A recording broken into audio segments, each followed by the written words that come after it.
চাঁদের এলাকায় ইসরো দেখিয়ে দিল প্রযুক্তিগত জাদু। নাসার হচ্ছে না বিশ্বাস আর না চীনের হচ্ছে ভরসা। চন্দ্রযান 3 চাঁদে পৌঁছাতে না পৌঁছাতেই প্রথমবার ইসরোকে পাঠিয়ে দিল গুরুত্বপূর্ণ বার্তা। চাঁদের এলাকায় ভারতের চন্দ্রযান 3 শুরু করে দিয়েছে বিশাল তাণ্ডব। বন্ধুরা, আসল খেলা তো এখন শুরু হয়ে গেছে। ভারত ফাইনালি সেটা করে দেখিয়ে দিয়েছে।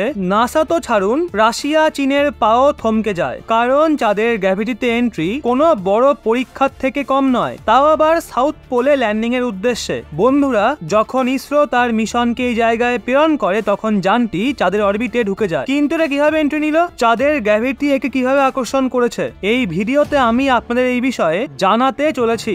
এখন ইসরো যেই ধামাকা দিয়েছে তা দেখে সবাই আশ্চর্য হয়ে গেছে। অবশেষে ইসরো কিভাবে এটা সম্ভব করে দেখালো, কারণ এই একই কাজে রাশিয়া এবং নাসা অনেকবার ফেল হয়ে গেছে, আর জাপান তো এই কিছু সময় আগেই ফেল হয়েছে। সেখানে ইসরো এক ঝটকাতে চন্দ্রযান 3 কে চাঁদের এলাকাতে এন্ট্রি করিয়ে দিয়েছে। তো বন্ধুরা, তো এই কাজ ইসরো কিভাবে করলো, আর এখান থেকেই ভারতের চন্দ্রযান 3 ইসরোকে প্রথম কোন বার্তা প্রেরণ করেছে যা শুনে আপনিও হতবাক হয়ে যাবেন। চন্দ্রযান 3 এমন কি খুশির খবর দিয়েছে, এই কথাই আমি এখন আপনাদের জানাতে চলেছি। ইসরোর বিজ্ঞানীরা খুশিতে নেচে উঠেছে। এখন চন্দ্রযান 3 এর শুধুমাত্র চাঁদে অবতরণ করাই বাকি রয়েছে। বড় কথা হলো, অনেক কঠিন স্তরকে পেরিয়েই চন্দ্রযান 3 22 দিনের সফরের পর 5ই আগস্ট সন্ধ্যা 7:15 চাঁদের কক্ষপথে এন্ট্রি নিয়েছে। আর 6ই আগস্ট রাত 10:30 থেকে 11:30টার মধ্যে চাঁদের অরবিটকে কমানো হয়েছে। ল্যান্ডিং এর আগে চন্দ্রযান 4 বার তার অরবিটকে পরিবর্তন করবে।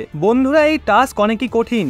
যদি এখানে সামান্য একটু ভুল হয়ে যায় তাহলেও চন্দ্রযান 3 পৃথিবীর মাধ্যাকর্ষণ শক্তির টানে নেমে যেতে পারত, অথবা যদি বেশি অগ্রসর হয়ে যেত তাহলে চাঁদের গ্র্যাভিটি একে ক্র্যাশ করে দিত। কিন্তু এখানে ইসরো সেই টেকনিক ব্যবহার করেছে যেটা বিশ্বের হোশ উড়িয়ে দিয়েছে। স্বয়ং চন্দ্রযান 3 এর অনবোর্ড কম্পিউটার, অর্থাৎ সেই রোবট যেটা ইসরোর বিজ্ঞানীরা তৈরি করেছে, সেটা প্রথমবার আপনাদের জন্য এবং ইসরোর বিজ্ঞানীদের জন্য বড় বার্তা প্রেরণ করে দিয়েছে। বার্তাটা হলো, মোক্স ইস্ট্র্যাক, আমি চাঁদের মাধ্যাকর্ষণ শক্তিকে অনুভব করতে পারছি। বন্ধুরা, এটাই সেই বার্তা যেটা চন্দ্রযান 3 নিজে ISRO telemetry tracking and command network অর্থাৎ ইস্ট্র্যাক মিশন অপারেশন কমপ্লেক্স অর্থাৎ মক্সে বসে থাকা ইসরোর বিজ্ঞানীদের প্রেরণ করেছে। বন্ধুরা, এর মানে হলো, যখনই চন্দ্রযান 3 চাঁদের কক্ষপথে এন্ট্রি নিয়েছিল তারপরই খুব দ্রুত এই মেসেজ সে ইসরোকে পাঠিয়ে দিয়েছিল। বন্ধুরা, এর থেকে আপনি ধারণা করুন আমাদের চন্দ্রযান 3 কোন লেভেলের আর্টিফিশিয়াল ইন্টেলিজেন্স দ্বারা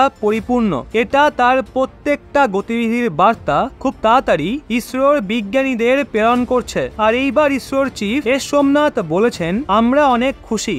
স্পেসক্রাফটকে চন্দ্রপৃষ্ঠের 100 কিলোমিটারের কাছাকাছি আনার জন্য 5টা আলাদা আলাদা ধরনের প্রসেস শুরু করা হবে। বন্ধুরা, এর আগে যখন 22 দিনের সফরের পর এটা চাঁদের কাছাকাছি পৌঁছায় তখন একদম পিন পয়েন্ট অ্যাকুরেসি সম্পন্ন ক্যালকুলেশনের সাথে চন্দ্রযান 3 এর স্পিডকে 37,200 কিলোমিটার প্রতি ঘন্টা থেকে 3,600 কিলোমিটার প্রতি ঘন্টার গতিবেগে নিয়ে আসা হয়। এটা কিন্তু অনেক কম স্পিড, আর এটাকে অনেক কম মিনিটের মধ্যেই কমপ্লিট করা হয়েছে যাতে এই কম স্পিডে মিশন চাঁদের গ্র্যাভিটিতে এন্ট্রি নিতে পারে। বন্ধুরা, স্পিড কম করার জন্য ইসরোর বিজ্ঞানীরা মহাকাশযানের থ্রাস্টারকে প্রায় 30 মিনিট চালু করেছিল। ইসরো নিজে বলেছে তাদের মিশন অপারেশন কমপ্লেক্সে বসে থাকা বৈজ্ঞানিকরা থ্রাস্টারকে তখন ফায়ার করেছে যখন অরবিটে আমাদের চন্দ্রযান 3 চাঁদের একদম কাছাকাছি ছিল। এই সময় ইসরোর বিজ্ঞানীরা তাদের মিশন অপারেশন কমপ্লেক্স থেকে পেরিলুনে রেট্রো বার্নিং এর কমান্ড দিয়েছিল। পেরিলুনের অর্থ হলো, এটা সেই পয়েন্ট যেখানে চাঁদের কক্ষপথে আমাদের চন্দ্রযান চাঁদের সবচেয়ে কাছাকাছি থাকবে। আর এই টাইমিং এই যানের থ্রাস্টারকে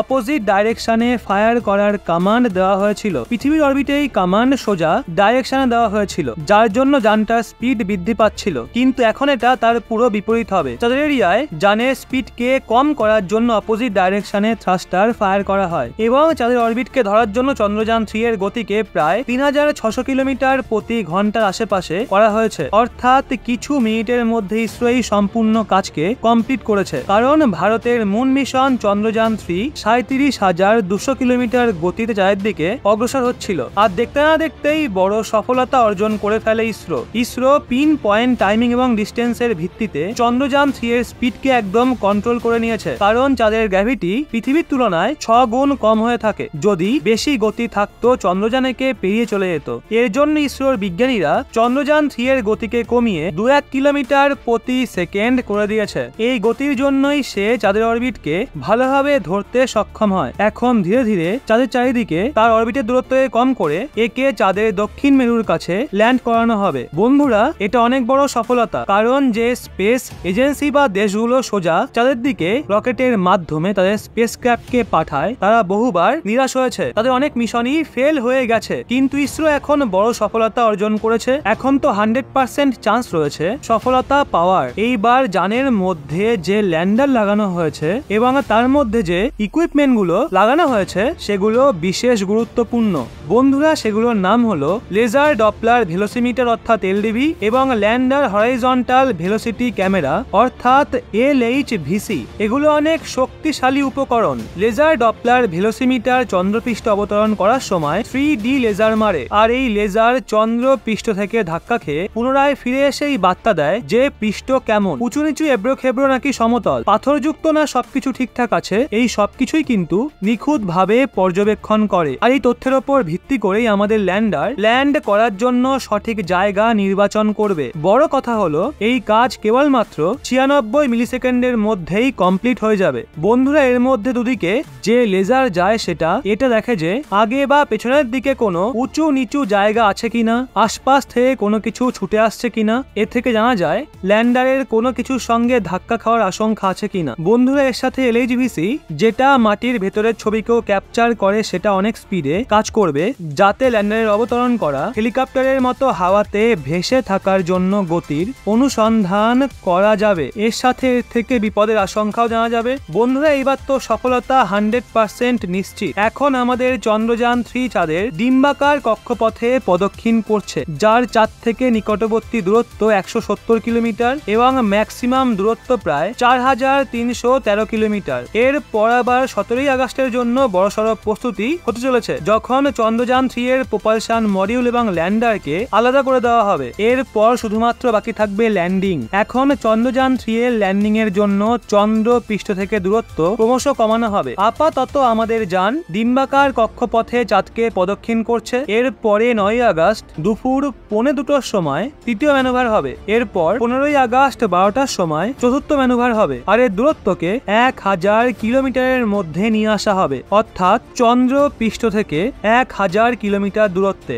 এরপর 16 আগস্ট সকালবেলা পঞ্চম অরবিট ম্যানুভার হবে, যেখানে উচ্চতাকে 100 কিলোমিটার উঁচুতে গোলাকার অরবিটে নিয়ে আসা হবে। তারপর 17 আগস্ট হবে সেই ধামাকা, প্রপালশন মডিউল এবং ল্যান্ডারকে আলাদা করে দেওয়া হবে। তারপর 18 এবং 20 আগস্ট ডি অরবিটিং হবে, অর্থাৎ চাঁদের কক্ষপথে দূরত্বকে কম করে দেওয়া হবে, মানে ল্যান্ডার মডিউলকে 100 কিলোমিটার বাই 30 কিলোমিটারের অরবিটে নিয়ে আসা হবে। সোজা ভাষায় বললে আমাদের ল্যান্ডার তখন প্রায় 30 কিলোমিটার উঁচুতে থাকবে। বন্ধুরা, এরপর 23 আগস্ট সন্ধ্যা 5:47 ল্যান্ডারের ল্যান্ডিং হবে। এখন এই সফর এখনো 16 দিন ধরে চলবে। বন্ধুরা, এখন এই বিষয়ে ইসরো বলেছে সবকিছুই একদম প্ল্যান মাফিক চলছে, যেমনটা ইসরো ক্যালকুলেট করেছিল। তো বিষয়টা জেনে আপনাদের কেমন লাগলো নিচে কমেন্টে অবশ্যই জানান।